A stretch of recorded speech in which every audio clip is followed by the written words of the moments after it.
I heard some of the stories. I don't know how many we'll be able to get to today, but I heard some of them. Former gang leader. What led you to even being a part of a gang? A friend of mine, his father was actually murdered on the estate same year over a PlayStation game. And I mean, my 12-year-old brain just got to ticking.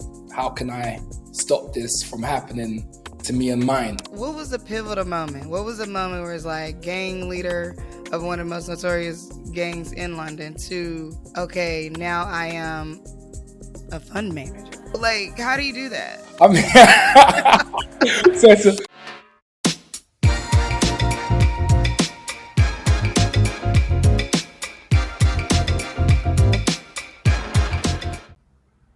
welcome back. You listen to the Omi Show. I am Omi Bell. And on today's show, I would like to welcome Karl Lokko, founder of Black Sea Ventures, based in London, UK, a former gang leader turned activist, campaigner, and entrepreneur, and so much more, which we're going to get into. Karl spent the past decade of his life advocating for a fairer and more inclusive business ecosystem. Black Sea provides consulting and funding assistance to aspiring businesses. And that's like the official intro that I got to give. Come on. You know what I'm saying? That's like... That's like the what I gotta say because that's the professional thing we gotta do. You know what I'm saying? But I would, at this point now become like a homie, a friend. I went to London. I was on a panel with Karl, and it was just instant like, yo, bet, what's up? Listen, pre-panel, we got to it in the green room. In the green room, just chopping it up like we've been knowing each other for years. And I told him while I was there, like, actually, I came to London to meet you. Like, I'm such a stickler for, like, divine timing and intuition. And, like, me coming there, it was purposeful. And I really, truly feel like one of those purposes was to meet you. So welcome to the show, Karl. Thank you for having me, man. We're here. It's a pleasure. Honor, too. All right, so take us back. Yeah. All right. I heard some of the stories. I don't know how many we'll be able to get to today, but I heard some of them. Former gang leader. What led you to even being a part of a gang? And then what led you out of a gang? Yeah. I would say the word that captures it is circumstance. I grew up on a council estate, equivalent of like project housing. That was statistically the worst estate in London for about 7 years consecutively, which was the Mitesfield estate. And there was a lot of happenings, and there was one particular happening that I actually credit for starting my overall dark evolution. And that was the first time I witnessed someone being shot. And that was at the age of 12. And the shooter actually, after discharging his firearm, ran back to where me and my friends were playing goal to goal, which is basically what it says on the tin. You make goals out of your own kind of like jumpers and hoodies and coats, and you just shoot and try to score goal to goal, equivalent of what you guys would refer to as soccer, and he ran past where we were playing, took a brick from the wall, put the firearm there, put the brick back, and told me to pass him the ball. And I mean, you do what the guy with the gun says. So I passed him the ball and we played footy or soccer till the police came and went. And that was my introduction to Gangland London. And I mean, it just went from bad to worse. A friend of mine, his father was actually murdered on the estate same year over a PlayStation game. And the young men that actually carried out that act came to my house a week prior to killing his father and came and stole my PlayStation game. And I mean, my 12-year-old brain just got to ticking. How can I stop this from happening to me and mine? And at 12 years old, as if you can't beat them, you join them. I never had enough clout to actually join the existing gang. So I made my own group of cloutless individuals, that was in that limbo, and we banded together. And immediately we felt the quote unquote benefits of that, And I mean, it went from bad to worse or progress, depending on what lens you're looking at it as. And yeah, I mean, a decade later, I ended up being one of the most kind of like notorious, a leader of one of the most notorious street level gangs in London, so yeah. And you're so calm. You know what I mean? Like, you know what I mean? Like, I'm just like, I can't even imagine. Do you feel like you've done a complete switch of how you move, or do you feel like it takes just as much, almost like a assassin level strategy to raise a fund and to become a leader in the ecosystem as it took to go from cloutless to super cloutful to Yeah, having the clout? come on, come on. I mean, no, definitely. I would say there is a connectivity. There is parallels. I was always calm. Being calm is a part of my nature, But I got a zero and I got 100, and not much in between, So it's just how I direct that. But yeah, I mean, definitely it takes the same level of audacity, bravado and just self belief, to manifest regardless of the arena. So I mean, I even take it today when I'm going to an investor and let's say they've got, I don't know, north of 10 billion AUM, and I mean the person I'm presenting to is on the like 100th floor, maybe in a region or a city I haven't been to before, and I just enter there with that same tenacity, and just there is a need, it's necessary, and you don't know what's on the other side of the door. I used to kick down doors of drug dealers. You don't know what you're going to meet on the other end. Mm. Same sort of, uncertainty, that you have to get comfortable with. So yeah, I just got comfortable with it. I'm comfortable in the chaos. So that kind of helps from time to time. Wow. I love that. So what was the pivotal moment? What was the moment where it's like gang leader of one of the most notorious gangs in London to, okay, now I am a fund manager? Or maybe it was a step before fund manager. Yeah, no, But like, what was the like? How do you do that? I mean, so it's a bottle it up and sell it. Yeah. I Right, mean, right. I mean, you know what? So mind is life. You change your mind, you change your life. And ultimately, I made a decision or came to the conclusion that the streets weren't the definition of winning. Mm, So whatever kind of scoreboard or league table we had on a street level, me and my group were definitely top three. But that being said, we were still losing, And when that became apparent that we're losing way too much, I got friends that's losing sanity. I myself was losing sanity, huge strains on your mental health. We're losing freedom. One of my friends was incarcerated to the highest any young person in the UK has ever been sentenced to. We're mm, losing literal freedom, and I mean, I'd been to so many funerals, I actually ended up like losing someone at a funeral. Like someone's like we're going there to bury someone and someone used it as an opportunity to get someone and end up killing someone at the burial site. And it's like there's this loss of life. And then I began to see the real travesty, which was loss of potential, that mm, we had an ability to do, but it was being channeled or given the opportunity to only thrive in a certain way, And once I made that decision, I'm like, listen, I'm out of this. Obviously, it's easier said than done. A woman called Pastor Mimi, she opened her home. It became a bit like an informal therapeutic community gang rehabilitation center. She didn't call it that. I only know that that's what they kind of ascribed to the process because after I ended up getting out, I toured the country a little to see if I could find anything that was akin to that. So I mean, she ended up doing that. I call her South London's Mother Teresa. And once I had denounced it, I just became an autodidact, self-taught. I read a book a week for about 3 to 4 years. I learned 10 new words a day to change my lingual syntax because all of my expression was colloquial. You couldn't understand when I was speaking for sure. I always say, I only speak English, but I'm trilingual, so mm, but yeah, I mean, did that, and then just became apparent in my sitting and contemplating and pondering that there was a huge disparity. You know, there is the haves and the have-nots. There's where there is abundance. There's where there's lack. There's where there's so much money, don't know what to do with it, and so no money and don't know what to do. And I'm like, listen, I need to go uptown to bring resources downtown, and that was my stance. That was why I made mm. my first steps in whatever direction it was.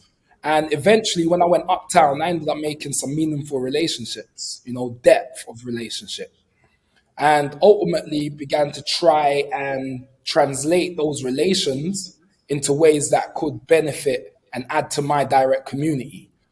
So I began campaigning and advocating for a more fairer and more inclusive business ecosystem. And then eventually I got tired of doing that because you can preach change big at a high level, but change happens slow and small, So it was happening in increments, and I'm like, no, it's not good enough. So then during the national lockdown in the UK, like the rest of the country, I was forced to sit down. And as I was sitting down, I was mulling over what can actually be done to move this in a meaningful way.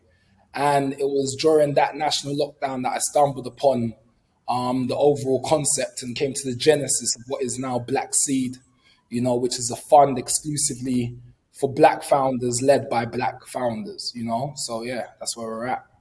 I love that. So let's talk about other people's money, because I think when you said go Yeah, uptown and yeah, go downtown, yeah, uptown we found some other folks that had some other kinds of money absolutely. that So, and I wonder, when we sat down, we all had dinner, and my question is, what did you learn? Yeah, And I think that like there's a time, and this is what I'm learning. Like as I'm talking to more people about raising funds and that kind of thing, you you have had people have so many experiences that they really can't tell you what they learned. You yeah, know what I mean? It's like it's all in one. So I'm gonna attempt, okay, everybody out there in the audience, homies, to pull all of some of that apart so we can yeah, get some pull some of these lessons out of there that you got. Because I love going uptown to bring money downtown. I thought it was dope. Tweet that. Um, so so Prince Harry and Meghan Markle are friends of yours. You kicked it with Richard Branson and his family. I have a theory about Richard Branson. I don't know if I should publicly talk about it, but I have a theory about him. But I will. I'll bring that to light in a second. back Cause channel. yeah, right. But um, like going uptown to go downtown, that's almost like, that's a 20, 45, 30-minute drive. You know what I'm saying? 2 minutes on the tube, right? Like, what are we talking about? Okay, you ain't Yeah, talking about you talking about you went over there and you got millions of dollars. That's yeah, different from I yeah, went up the street. yeah. So let's break that down a little bit. Okay, so Let's do that. you went uptown and you met who, saw who, decided to talk to who. What Yeah, was this networking piece like? Because you're brand new uptown. Maybe if somebody uptown do know you, what they know ain't necessarily the best thing from you being downtown and do what you was doing downtown. So I'm curious about, you know, what did you do? How did you build a network? What was the yeah. first step? Do you know what? First step was it was quite clear that I'm not going to be invited in any rooms. Mm. I weren't as polished as I am today. I definitely weren't getting in through the front door. They weren't going to let the likes of me in through the back door or the chimney. So I mean, I had to. The first room I was actually admitted into, that was the real entries in that black book that's just gotten darker over time. I created that room. So once upon a time, I went to the Google search engine and I said, who has the most money in the country? Who has the most political clout in the country? Who's the biggest like pop star in the country? Who's the biggest like PR wise in the country? And I mean, every name it presented, I shot an email to their PA's PA, because they're onions. And I mean, divine timing, serendipity, strategy as well, crafting it out the correct sort of email, setting the tone for what the event would be, and just not, they smelt no desperation on me, because I understood that what I was pushing for was bigger than me. So regardless, and subsequently, it was bigger than them also. So whether or not they subscribed or gave me reception, it was still going to get done. So that could come across. It permeated even through the email. And yeah, I mean, out of the 12, 10 got back to me. Out of the 10 that got back to me, 9 agreed to meet with me at a hotel. And I got that hotel room for the dinner for free. And it was one of the most exclusive rooms in the city. I just told them about what it was I was trying to create, and that I was going to get said cast around that table, and we're going to incubate this idea to create the country's first therapeutic community gang rehabilitation center, which was a formalization of the process I underwent informally in Pastor Mimi's home. And I mean, listen, after getting said characters, and I mean, it was the head of the equivalent, the leader of the equivalent of like the Republican Party in the US, which for us is the Tories. It was the biggest pop superstar in the country at the time, which was a guy called Plan B. It was the head of the Rothschild Bank, UK, Europe. I mean, you name it. And after getting them all in that room, I just passionately just relayed as to the problem and how this was a scalable solution. And everyone's kind of looking in the room, and they're the I would say the intrigue was volleying within the room and ricocheting, because they're like, he got me here, but then he also got you here, and here I am with you, and we're all kind of like, this is all tier A, tier one, So like, what's happening, But they knew something was happening, and I mean, that day they all became my first kind of quote unquote contacts, and since then it's just snowballed to the point where I can get a warm introduction to almost anybody. So I love this because what I hear you saying is shoot your shot, okay, and just ask. I mean, because to be honest, like those layers of the onion, you gonna either get to the middle or you're not. Yeah, So it's like, yeah, hey, if somebody's gonna be like, dang, this person, who is this? They asking me. The former head of the most dangerous, one of the most dangerous gangs in London is asking to meet with me about a gang rehabilitation center. Okay, like I don't know why they would say no to that, other than time. yeah, And I think that that's something that we sometimes subscribe to the no's that haven't even happened yet. yeah. Come on, talk about it. Yeah. Like we do. It's like, oh, they would never. Mm-hmm. I would never meet whoever, Yeah. whatever pop star, Beyonce, Rihanna. I would never get to X, Y, and Z's team. I would never. But I mean, sometimes you just got to shoot your shot. I mean, they all got representation. 100%. They all got people in their camp that understand us, know what we want, look at us, know who we are. And now with technology, with the internet, you can look up anybody.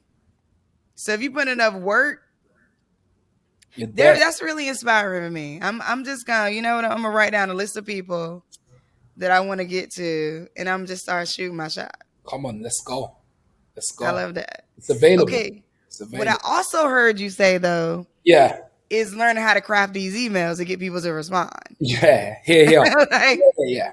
That is a science. Okay, I want everybody out there to know that it is such an important skill that I don't think that people talk about as often. So I'm curious as to like, what was some of your tactics that you learned over time? An investor friend of mine, one of the things that he does is he uses long subject lines. Got it. And people get intrigued by the long subject line. Got it. Yeah. And then they open it. I hear it. I mean, when you do something that's quite distinctive, it's going to make you stand out for sure. So I can see that. That wasn't one of my strategies, but I mean, I think I did use caps lock at that time. I was caps locking the subject at that time. But I mean, in terms of some of the mechanics that went behind it, and you're absolutely right, it is a science. Sending an effective email is a science, And a big part of what I did was I dedicated the first opening to a bit about me, but I didn't take long there. No, I just said, I'm going to fill in the blanks when I meet them. I set it in a way that, like, how did you go from here to there? All right, cool. In order to understand that, I'm going to have to meet with this character. So I didn't do too much as far as introductions go. And I was very mindful that I needed to get away from talking about me and talk about the value that they can add and what I'm solving for. That was the crux of it, you know. So I Look, hold that thought. I love that. We're gonna come back to that. I gotta go to a quick break. And when we go come back, I want to talk about how to communicate the value that someone else for someone else. I think that's a huge part of raising funding. I think it's a huge part of the networking. But y'all stay tuned. We right here with Karl Lokko. You listen to the Omi Show. I am Omi Bell. We'll be right back after this. And I'm here with my friend Karl Lokko, the creator of the Black Seed Ventures. Did I say that right? black seed, black Oh, seed. Black Seed. I like that. Just Yeah, where just black. And I like how you said it. What's up with just Black Seed? That's it. black seed.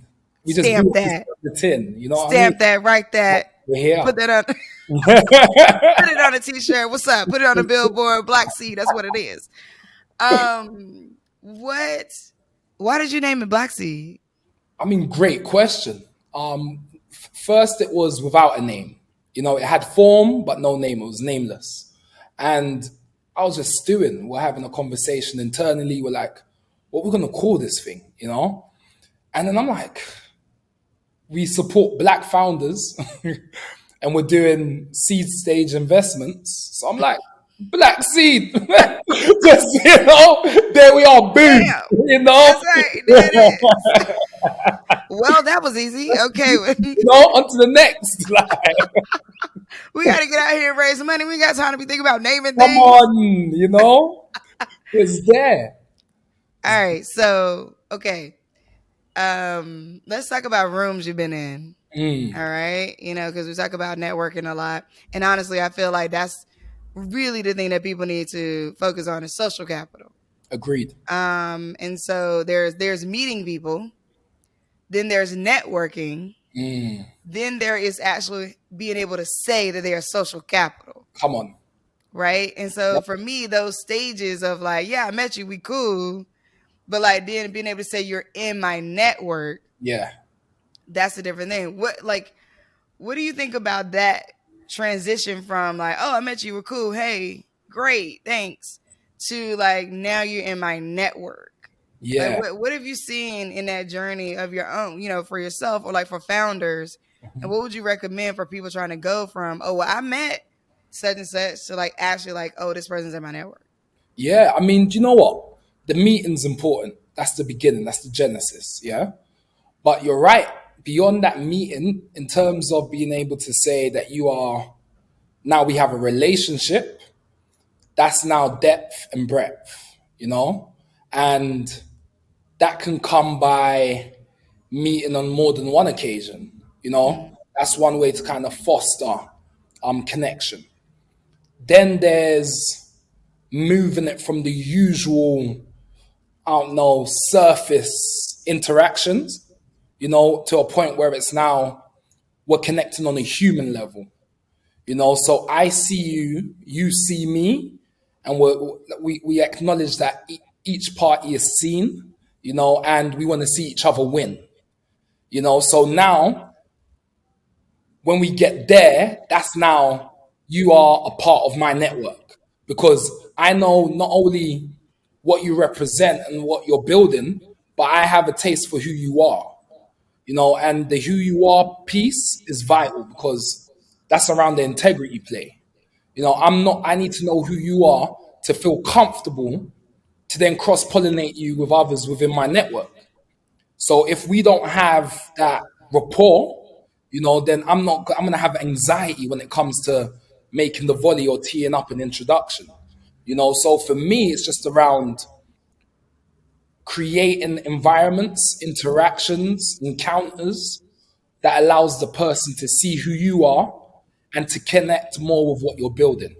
And that can be done a number of ways. It can be done through sport. It can be done by actually changing the location where you would normally meet someone, just kind of spinning it on its head.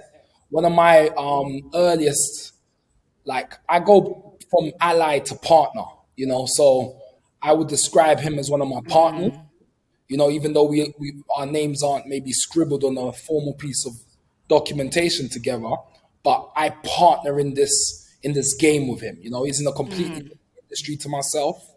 He's one of the kings in the media industry over here in the UK.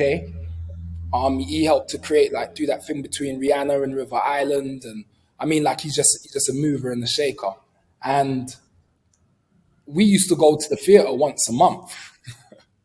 We would go watch productions that he was like, listen, you can find something in the theater for everybody. And I'm like, theater's not really my thing. But then by us going to find productions that I connected with, we connected over those productions. You know, then I Mm-hmm. also did a bit, it was almost like a foreign exchange format. You know, then I'll bring him to certain events that's closer to my community. And by experiencing those first together, it just fostered a greater affinity, you know? So it's about maybe even changing the location, or sometimes it's as simple as don't do it during the working hours, you know? And I know that might take, you normally do that for the first interaction, but maybe for the third interaction, it's like instead of doing it during the working day, which has got that revolving door, you got your work face on, you know, everyone's got their, you know, their code switcher gear on, you know, and not everyone, but you know what I mean, you know, get it when people have, you know, unzipped. Right. Yeah, here I Right, am. right, right. You can see and be seen, you know, because that's the only real time where the magic can happen, you know, so yeah. So a couple things about what you just said. One, and I want to kind of point it out because I don't even know that you did it. But you talked about wanting to see each other win, and then some steps to get to that mutual place, which is experiencing firsts together. I love that just because when you go into rooms where you're like, I'm the only person black person, or I'm the only woman, I'm the only person that looks like me. Nobody, people don't understand, right? Initially, that may be true. Like initially, that's the case. Yeah. The longer you stay in that room, I always say, like, people tell you like, oh well, if you're the smartest person in the room, you should be in a new room, or you're the smartest person in the circle, you should be in a new circle. But nobody tells you how to be the dumbest person in the circle. Yeah. It's like, Yeah. and one of Yeah. the things to do when you're new in that circle is stay when you're uncomfortable. And I Mm, don't mean uncomfortable like unsafe. So I yeah. want to be clear to separate us two. What I mean is sometimes the uncomfortability comes from there's nobody like me here. Come on. And then you start to kind of grow that commonality. And when you can experience those first together. Now, I'm going to take it here. So, those experiencing those first together for you was actual, like, deeper relationship building by going somewhere together. That can also happen in a moment. This may be my first time drinking this kind of drink. Come on. This may be my first time having this kind of fish, chicken. Yeah. This Yeah. may be my first time having this drink in this room. That may, and I think that, like, finding those, pull those, like, everybody out there, I empower and encourage you to pull those out of your hat sometime. Like, you gotta, like, what is the first experience that both of us are having? Yeah. It's like when we're all standing in line and we're waiting a long time for a roller coaster, or to vote, or different instances, maybe even a grocery store. We're all having a common experience of this is taking forever. Yeah. What is happening to this line? Why? Now, I don't know how much money the person in front of me got, and I don't know how much money the person behind me got. They don't know how much money I got. But there's rooms that you go into, you know exactly how much money everybody else got. Yeah. And you know exactly how much money you don't got. Yeah. Yeah. Yeah. And so you're Mhm. in there thinking, what am I going to have in common with these people? How are we going to get to the point where we can see each other win? And I think, so I want to go back to those emails for a second. So you talked about language that helps you see each other win, like want to see basically the same thing, like seeing each other win or seeing the win and what's going to happen. Yeah. So helping the other person see themselves in what you're presenting. I think, like, there's also a place of, like, seeing the win. You got to see the win for yourself first before you can help anybody else see the win that they will have inside of what you're about to do. Agreed. Agreed. What kind of, let's talk about the fun and each entrepreneur side. Because I think with the gang of rehabilitation and like things that have to do with children, sometimes people are more apt to see the wins in those. Oh, yes, I Yeah, want to help the next generation. yeah. Yes, I want to help us have a safer street. Yeah. But when it comes to raising capital to invest in Black entrepreneurs or underrepresented entrepreneurs, people don't always see the win in that so easy.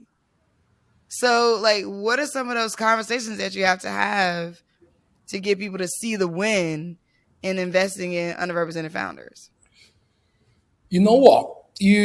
So I believe in the interconnectivity of life. Yeah. I don't think anything is separated. Sorry. I don't believe in it. Some lines are hardly visible. Some lines are invisible.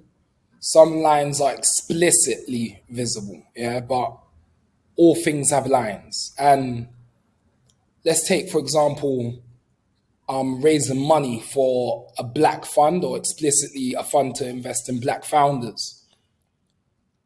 You can connect it to societal issues. You can connect it to societal gain. You can connect it to the overall collective destiny, of a whole entire nation, or of the planet, because everything is connected. With the chaos theory, what the chaos theory speaks to is that small things can have great ramifications, or the things we deem small or insignificant or unconnected. So for me, and especially in the time we're in right now, it is capitalism 2.0. It's not just about making returns and getting returns on investment in terms of financially. It needs to be returns on investment in terms of impact, Mm. returns on investment in terms of what we're doing for the actual planet. So now it's even becoming, those hardly visible lines are becoming even more and more explicitly visible. So for me, you can connect anything to anything because everything is connected. So when I'm going in there, I'm like, the knock-on effect of this can actually mean that someone else growing up in a community or an environment like the one I did doesn't have to then subscribe to the lifestyle that I did, because ultimately it's a predominantly black area that has been marginalized and disenfranchised, and there's no opportunity or representation or bridges kind of given access to be able to take one's agency, to become something else. So they're only dealing with the cards that they've been dealt. But if we're like, we can extend the deck or extend the hand, that's going to have a knock on effect subsequently on those coming after. So this is about posterity, Mm. So it's like everything is connected. You can find a way to connect it ultimately. And in this day and age when capitalism 2.0 is a thing, it's now more than ever. Mm. So, what kind of founders do you fund? I want to get to that too. So, Yeah. people, and is only in London, only in the UK. So first fund one, or should we refer to it as fund zero, is just the UK. Black founders, tech or tech enabled companies. I mean, we were obviously looking for founder fit, so it makes sense as to why this person is trying to solve for this, and they have, within their narrative or their experiences, at least some authenticators that can show that they can potentially execute on this front, then it's also the teams that they're able to pull together and the support they're able to galvanize. That's something that we look into as well. We would love for them to have already created maybe an MVP of sorts that has some traction, some usage, or they've been able to get some data that's informing, what they want to do next, and this is explicitly what they need the money for, But ultimately, we're betting, because it's so early stage, we're betting on the founder. Yeah. It's the surfer rather than the wave. They're bound to pivot to some degree. So yeah, we're back in this surfer. We need to see the resilience. We need to see the commitment. That they're going to be here for the long haul. You can see it in their eyes. I'm doing this for the next 10, 20 years. I'm doing this. This is where I'm at. and I'm not going to be scared off so easily. Bet on the surfer, not the tweet. Come Tweet. on. Put that on a shirt. Come on We're now. here. We're here. If all else fails, you got another career in statement tees, You okay? know, you Because know. Tell Drake, call me. It's right, right. There quotable. you go. Quotable. Bars, bars on bars. Come on. I love that. No, I love that. Betting on the surfer, not the wave. I'm gonna tweet that and I'm gonna tag you. I'm at like I said it. But no, but I really appreciate that. You know what?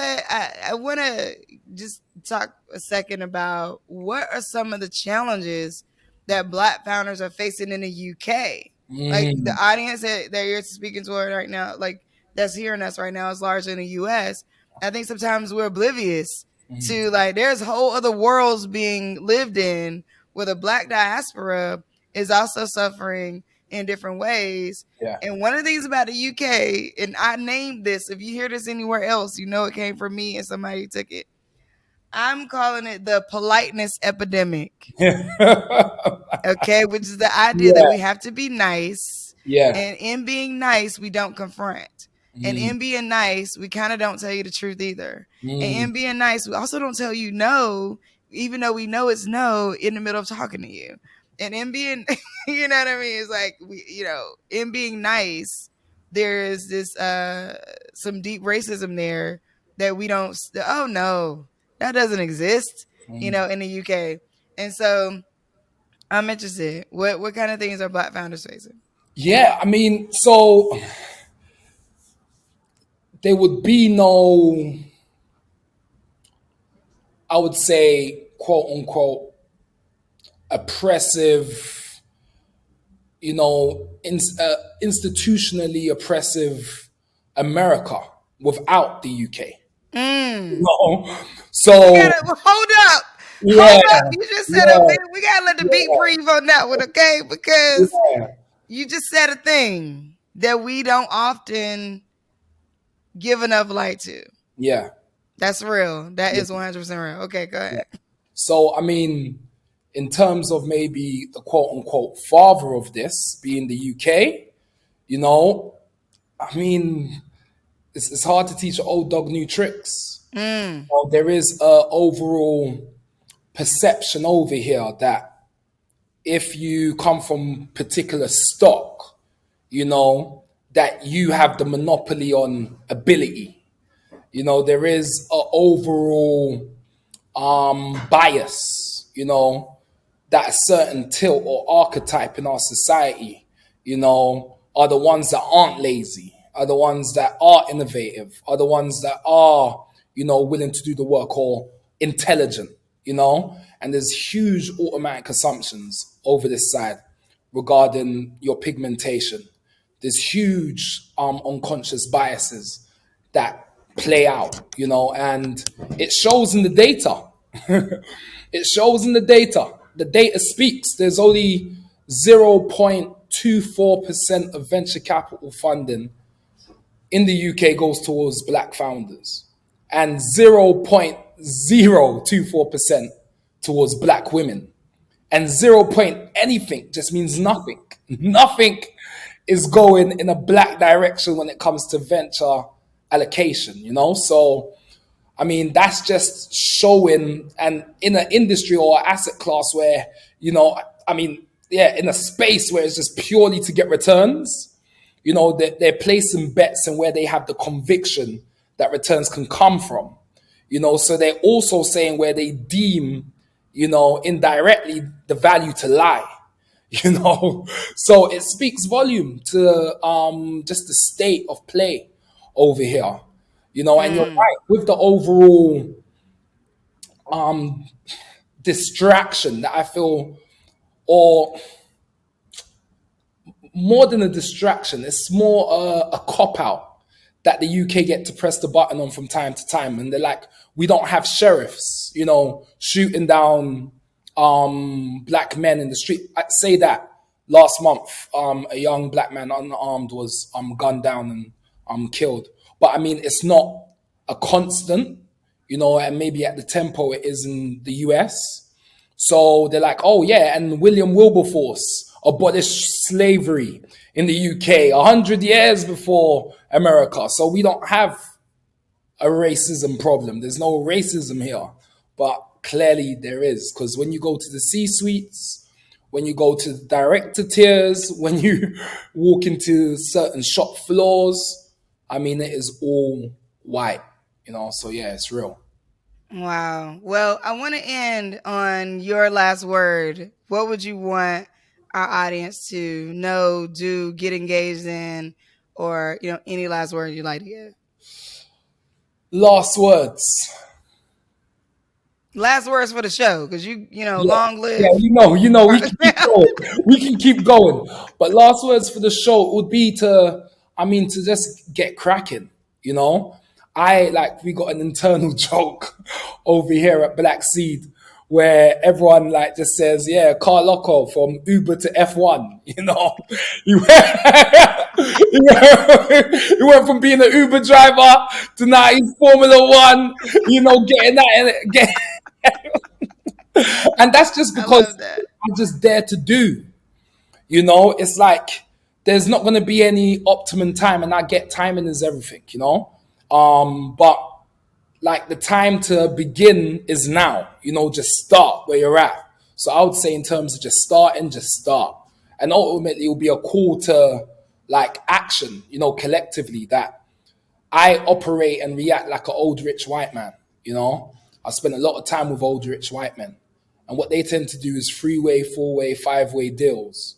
They understand what the syndication can do. That let's do it is more powerful than I'll do it. That ultimately you want a part of the watermelon and not all of the grape. So anyone out there that's building something similar or has an appetite, our aim is to start up and scale up very aggressively. So fund number two will be 10x the fund size that we have now, and we'll be in EMEA minus the Middle East and Northern America, and we'll get into that pretty quickly. It will be within about 18 months, So, I mean, reach out ultimately and let's work. Let's get this done. I love that. Another t-shirt. Let's do it is better than I'll do it. Come on. I love that. Well, we could talk all night. I definitely want to jump into four-way, three-way, four-way deals, but we would have to have you back another time. I appreciate you. I appreciate all that you're doing and your energy and just the way you're going about it. I'm so thankful to have crossed paths. Karl Lokko, everybody, thank you so much for coming to the Omi Show. All Pleasure. right.